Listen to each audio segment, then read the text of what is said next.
लातूरच्या आरसीसी क्लासेसचे संचालक प्राध्यापक शिवराज मोटेगावकर यांच्या संभाव्य अटकेच्या बातमीनंतर लातूरच्या ट्युशन एरियामध्ये एकच खळबळ उडाली असून सीबीआयचं एक पथक अजूनही आरसीसी क्लासेसमध्ये तपास करत असून नीट पेपरफुटी प्रकरणातील लातूरातील काही नामांकित डॉक्टर आणि पालकांची देखील सीबीआयने चौकशी केली असल्याची चर्चा लातूर शहरात आहे। याबाबत आरसीसी क्लासेसच्या ठिकाणाहून आढावा घेतला आमचे प्रतिनिधी नितीन बनसोडे यांनी।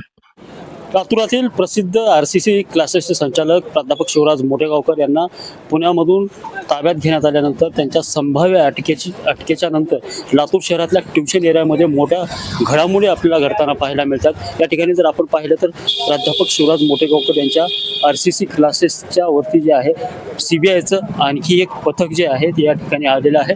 ही ती सीबीआयची गाडी आहे, त्या याच वाहनामध्ये सीबीआयचं पथक जे आहे ते या ठिकाणी आरसीसी क्लासेसवरती पोहोचलेलं आहे। मग गेल्या 2 तासापासून हे आरसीसीचं क्लासेसवर सीबीआयचं जे पथक आहे ते चौकशी करताना आपल्याला पाहायला मिळते। आणि एकूणच घडामोडी जर पाहायला गेलं तर गेल्या काही दिवसांमध्ये सीबीआयच्या ज्या तपास यंत्रणा आहे त्या तपास यंत्रणेनं लातूरातल्या 2 ते 3 डॉक्टरांच्या देखील चौकशा या ठिकाणी केल्याचं चर्चेत आहे। त्यासोबतच काही पालकांच्या आणि काही विद्यार्थ्यांच्या देखील चौकशी केल्याचं या ठिकाणी चर्चेला उधाण आलेलं आहे। मात्र या दोन्ही गोष्टीला अधिकृत जो आहे तो दुजोरा अद्याप मिळालेला नाही। मात्र या संबंध घटनेबद्दल लातूरमध्ये आणि लातूरच्या नागरिकांना पत्रकारांना नेमकं काय वाटतं हे आपण जाणून घेऊया। सर मला सांगा, सीबीआयचं लातूर शहरामध्ये दाखल होणं, त्यानंतर प्रसिद्ध मोटेगावकर सरांच्या क्लासेसवरती धाडी पडणं आणि आज त्यांना ताब्यात घेणं, या सगळ्या घडामोडीकडे आपण कसं पाहता, काय सांगा? हे लातूरच्या दृष्टीने फारच भयानक आहे। लातूर पॅटर्न हा कुणी एकाने दोघांनी बनवलेला नाही। लातूर पॅटर्न हे संबंध लातूरमधील शिक्षकांचं, पालकांचं आणि विद्यार्थ्याचं योगदान आहे। फक्त एकाच्या नावाने लातूर पॅटर्न हा चालत नाही। लातूरमध्ये जर पाहायला गेलं तर सीबीआयनं ज्या पद्धतीनं तपास यंत्रणा या ठिकाणी सुरू केली होती, 2024मध्ये देखील अशीच घटना या ठिकाणी समोर आली होती। पुन्हा 2026मध्ये अशाच प्रकारचं घटना जी आहे ते सीबीआय पुन्हा दाखल झालेलं आहे। आणि एका प्रसिद्ध क्लासेस चालकावरती कारवाई झाल्यामुळं आणखीनच लातूरकरांना त्याचा मोठा धक्का बसलेला आहे। याकडे कसं पाहता आणि याचं विश्लेषण कसं करावं?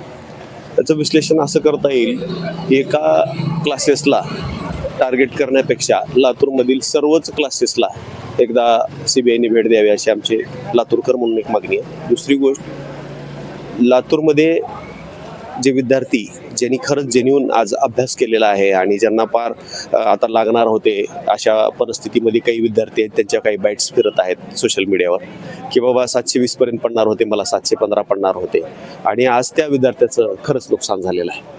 निश्चित स्वरूपात अशा पद्धतीनं पाहायला गेलं तर सीबीआयनं सगळ्याच क्लासेसची चौकशी करण्याची मागणी या ठिकाणी केलेली आहे। मला सांगा, लातूर पॅटर्न हा देशभर नावाजलेला पॅटर्न आहे आणि या थोड्या काही कारणामुळे कुठं ना कुठं लातूर पॅटर्नला किंबहुना लातूर शहराला याचा मोठा फटका बसताना दिसतोय। काय सांगाल, काय वाटतं एक पत्रकार म्हणून? निश्चितच अशा स्वरूपाच्या ज्यावेळेस थोड्याशा बातम्या येतात त्यावेळेस एक निगेटिव्ह वेव बनत असतं आणि त्याचा कमी अधिक प्रमाणात फटका बसत असतो। पण मला वाटतं की व्यवस्था जी इन्क्वायरी करते आपण सगळ्यांनी त्याच्यावर विश्वास ठेवला पाहिजे आणि जे काही शेवटी सत्य आहे ते बाहेर येईल। परंतु क्षणिक तुम्ही म्हणता त्याप्रमाणे याचा फटका बसू शकतो।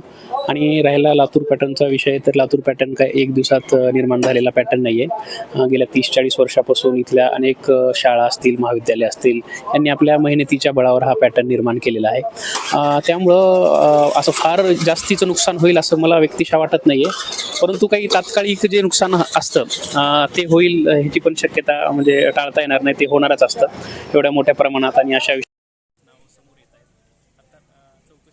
ते बाहेर येईलच। पण तोपर्यंत त्याचं थोडं बहुत नुकसान शहराला नक्कीच होईल, होण्याची शक्यता वर्तवली जात असली तरी मात्र आताच्या सगळ्यात मोठ्या बातमीनं जे शिवराज मोटेगावकर यांना संभाव्य अटकेच्या बातमीने मात्र लातूर शहरामध्ये मोठ्या प्रमाणात एकच खळबळ उडालेली आहे। आणि येत्या काळामध्ये कशा प्रकारे आणखीन कुणी लोक सीबीआयच्या गळाला लागतात का, तपास यंत्रणा यापुढे कशा पद्धतीचा तपास करते आणि पुढे आणखीन काय घडामोडी घडतात, याकडे मात्र लातूरकरांचं आणि सर्व महाराष्ट्राचं लक्ष लागलंय।